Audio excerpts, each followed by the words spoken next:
The roots of education are bitter, but the fruit is sweet.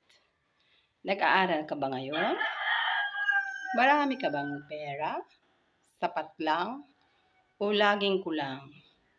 Huwag kang mag-alala, magpursige ka, mag-aral kang mabuti.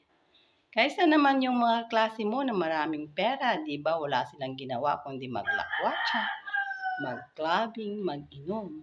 Samantalang ikaw na walang pera, nakakonsentrate ka sa pag-aaral mo. At hooray! After 4 years, nag-graduate ka na. Samantalang yung kaklase mo, dahil maraming pera, nag-shift siya ulit. Ikaw graduate na. Siya nasa second year college pa lang. Kaya ngayon, tapos ka na. It's time to find a job. At dahil may trabaho ka na, may sarili ka ng pera.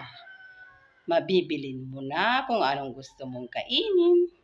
Makakabili ka na ng gamit mo. Kung noong nag-aaral ka, ni wala kang sapatos, isa lang.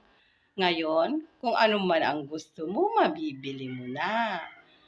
At makakapunta ka na kung saang lugar mo man gusto magpunta. O diba, nag-reap na yung mga sacrifices mo noon? Nandito na, matatamasa mo na.